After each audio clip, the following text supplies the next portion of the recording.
My name is Jenny Raby, and I am one of Catherine's writing friends.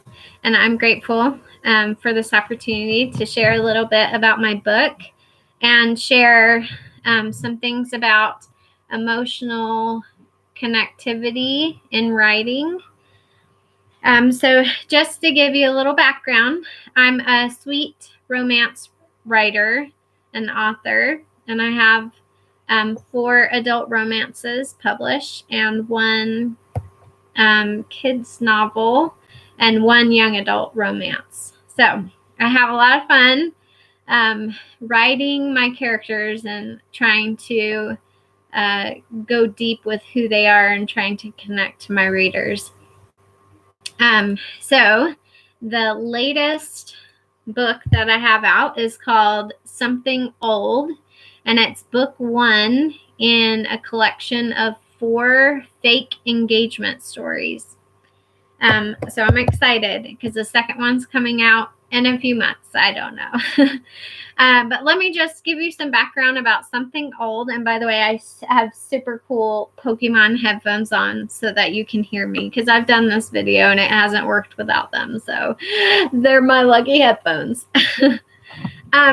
Okay. In Something Old, the main character, Emily, is returning to her hometown to Danvers, Massachusetts, to deal with some pretty heavy baggage. When she was in middle school, her mom was diagnosed with schizophrenia. Her dad left them. And in high school, her mom eventually took her life because the illness had progressed. And lots of people talked about her in high school. There were lots of rumors about her family, and she just pretty much ran away after high school. And so she had a lot of baggage to come home to. But Emily is a mature character, and I wanted to show that through all the gloom and all of her life trials. She is a remarkable person who can overcome, or at least she has the desire to, which is why she's decided to move home. She has the desire to deal with her past. Now, switching gears to talk about Dean, our hero. He is perfect in every way. In fact, one of my readers wrote me yesterday and said, "Oh, I so need a Dean in my life." I was like, "Oh, yeah, we all do." But he is liked Emily for a long time. They've been friends forever because he lives down the street. But he's liked her even after she's gone. And he's been in other relationships, but they haven't been as fulfilling as the dreams he has to be with Emily. He's successful in every sense of the word, but still is lacking love. I don't care who you are. Love and connection are what helps make the world go round. So he's just missing that. So Catherine, the one who has this blog, said she loved the emotional connection she could see in the book.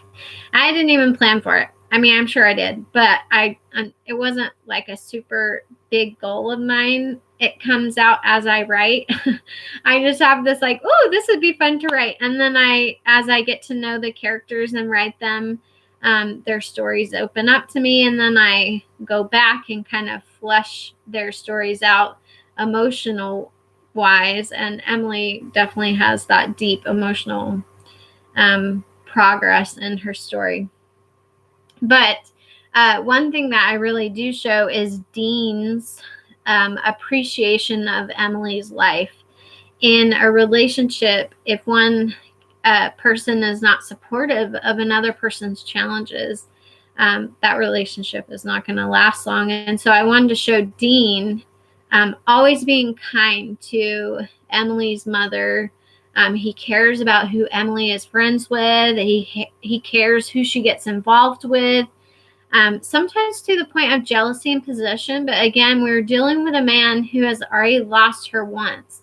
So these fears are warranted. Talking about Emily a little bit, she at the beginning is denying any connection she feels for Dean.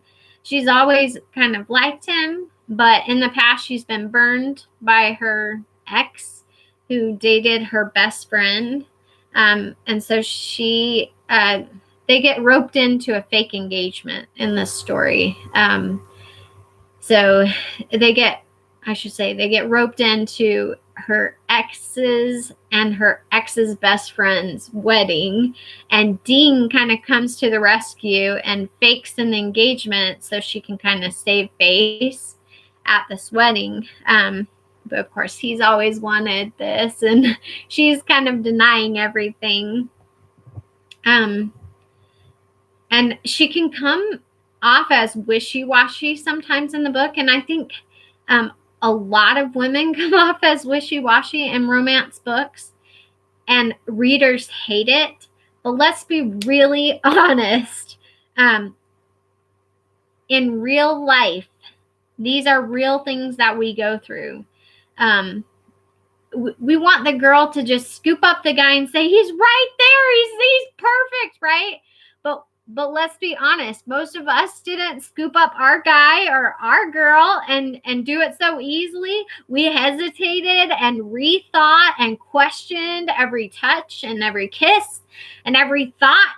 And that is real life for you. People are not really as decisive as we wish they would be. They rethink everything. And I think authors kind of tend to avoid to make their characters not wishy-washy and not back and forth, but that's just not real life. It's just not. I mean, we don't want to drive you crazy, but the back and forth has to be there because that's what drives like this relationship. And even after you get married, that wishy-washy doesn't go away. It happens in a different element. So, Dean, he kind of has his wishy-washy moments too, except they come off as more manly. He's immature and jealous when this old flame comes back into Emily's life. And he kind of gets mad at her for getting involved with him after he's hurt her so much. And again, readers hate to see guys being that possessive and jealous, but in the beginning of a relationship, this is how it is. Unless you've got someone like super uber mature, but most people have these feelings in the beginning of a new relationship. Now, of course, it matures, and that security comes in, and that trust comes in, and that jealousy goes away, and the wishy-washy goes away. But until that trust and security are in place, you're going to have it.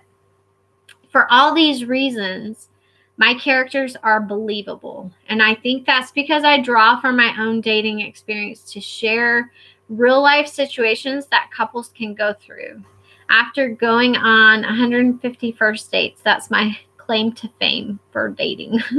I've been on 150 first dates and more second and thirds, but mostly 150 first dates. I did keep them in a journal, by the way, so if you want proof, I totally got it for you. But I've been through a lot of experiences in dating, some good and some really bad. And I feel qualified to share how women feel in certain relationships because I have felt that way. And that's how I try to write my characters, as feeling real emotions that can sway a person one way or the other. That's what's hard about writing a book. Some readers will totally relate to a situation. Like, oh, I would totally act this way, or I've done this before, I've been in this type of situation. And then the others, weaker individuals or stronger individuals that would say, I would not do that. Or I would totally do that, but I would do it times 10. So it's just a toss-up what authors can, what kind of readers we can catch. But we hope we have some middle ground so that we can kind of catch a bigger range. But I really enjoy writing the background of characters because a background of a character can really influence who they are emotionally. And so I'm grateful for this opportunity to share about my book and about connecting with characters. So that's really the goal of an author, is so that someone will connect to a character in your book and somehow cope or heal with their own life experiences through reading someone else's progress and success of that same trial or a similar situation. So anyway, thank you again, and I'll see you real soon.